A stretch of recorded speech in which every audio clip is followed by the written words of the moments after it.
Hello, I'm Chris. Welcome back to FRAG-MENTAL. Thanks for joining me. Fun video today. We're going to go one brand for 4 seasons. 4 fragrances that will get you all through the year. This one's Roja Parfums.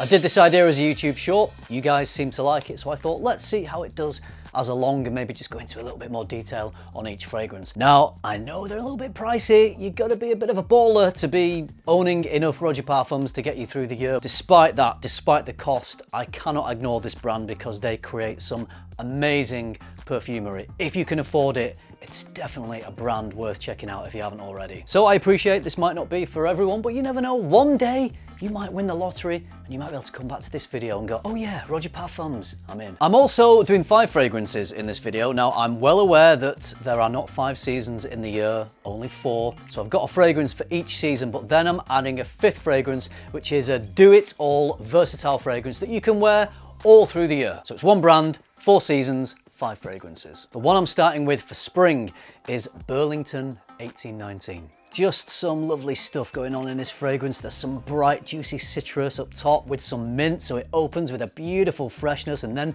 we dive down into some spice. There's ginger, there's rum, so there's a hint of booziness, a little bit of tobacco, and some earthy oak moss. What a stunning fragrance this is. I love the contrast, I love the development, I love that it opens fresh, and then we're into some spices and freshness and spice, particularly ginger, which zings.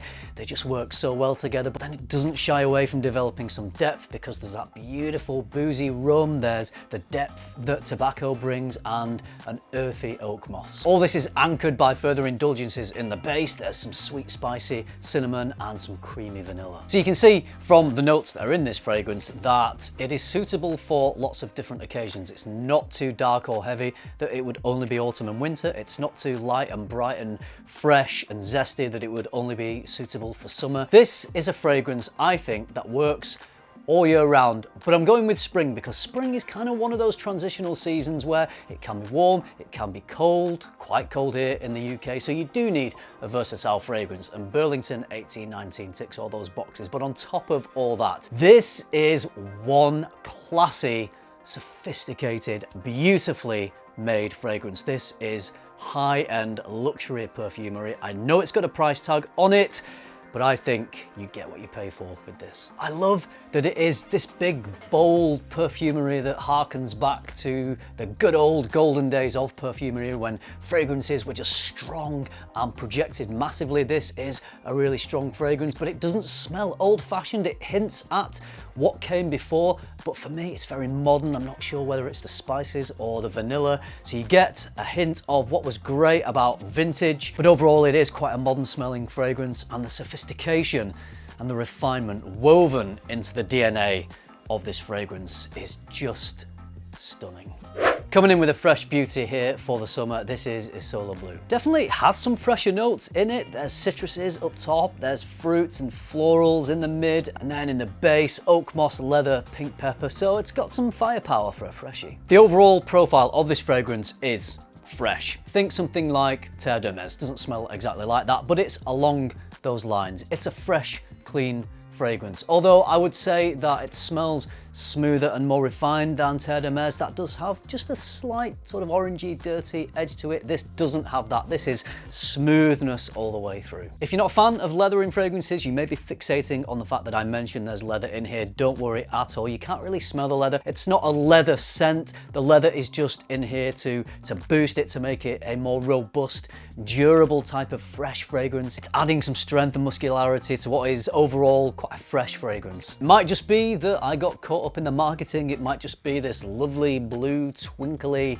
cap that it has, but this fragrance whisks me away to a beautiful blue Mediterranean sea in the sunshine. I'm sitting on a balcony. Maybe it's about 3-4 in the afternoon. I've been on the beach all day. I've had a shower. I'm drinking, I don't know, a gin and tonic. There's actually juniper berries in here, so I guess there are some gin and tonic connections there. But it's a beautiful view. It's still warm. I'm staring out at that ocean and I'm wearing this fragrance. That could just be my mind running away with me. That could just be me buying into the marketing of this scent, but who cares? If that's where it takes me and I enjoy that, I'm all for it. It's a skillfully done scent because there are contrasts. We get the freshness, we get the elegance, but also we get some depth and muscularity. And to have all those things in one fragrance, I think that's pretty difficult to do, but with this one, they did it. We've arrived at my favorite part of the video because I get to talk about my favorite fragrance of all time, Enigma. Until I smelled this, I did not know a fragrance could smell quite like this or as good as this. There's vanilla, there's cognac, there's spices, there's tobacco. What a stunning smell. That's what I thought when I first laid my nose on this one. I smelled it and I was just like, are you kidding me? Why did no one tell me before now that fragrances can smell this good? So right off the first sniff, this blew my mind, but then there's other things layered into this. I actually got the opportunity to sit down with Roja and talk about this fragrance, about how it came to be. And at that point, I didn't have a bottle, I couldn't afford one, I'd just been going through a few decants. So Roja gave me his, and it's this very bottle. Roja Dove handed me this bottle in Milan, and I walked away from that video a very happy man, let me tell you. So all sorts of things layered into this. The smell itself is exquisite, but there's things that have happened to me based around this fragrance, other experiences I've not even mentioned, but they're all interwoven into this smell. So whenever I spray it, the scent is incredible, but the memories that are layered into this just all come flooding back. What a gem.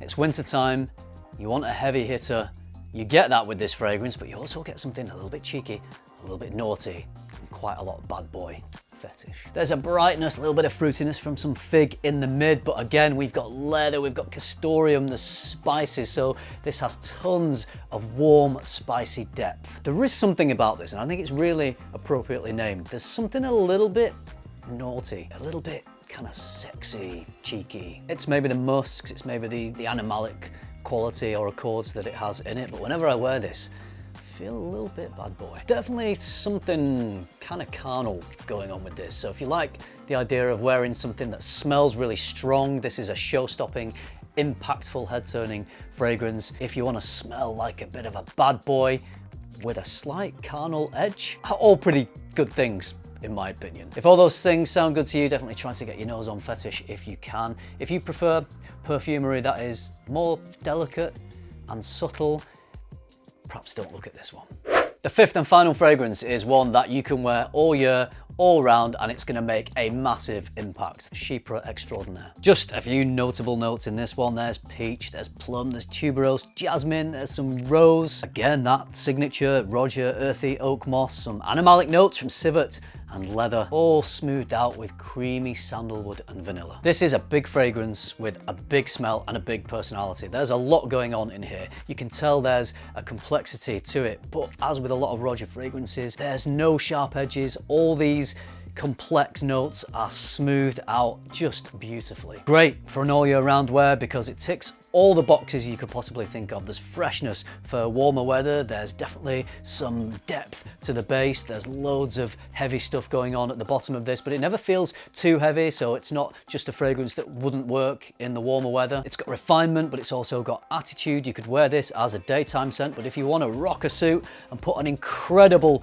fragrance for a formal occasion on, then Chypre Extraordinaire would absolutely kill it in that situation. It's actually quite a difficult scent to describe, but it has this beautiful, dark, sweet, juicy fruitiness at the top. There's peach, there's plum, but there's florals as well, so it does have a delicate refinement to it. But then in the base, we've got the animalic accord and a little bit of leather, so it's doing everything, which is why this is the wear it all, the Swiss Army knife fragrance. This is a Roja Parfums scent that you could own and wear happily all day long. Having said that, it is one of the priciest in this video, so it's maybe not a scent that you just want to wear as your signature scent because you might run through it pretty quickly. And it is a pretty exquisite smell, so maybe you do want to save it for formal occasions, special occasions, but I'll leave that up to you. If you want to just spray it on and drown yourself in it and it lasts you 3 months and then you need to buy another bottle, if that's you, then absolutely fine, you go for that. However you want to wear it, however you want to chop this up, Chypre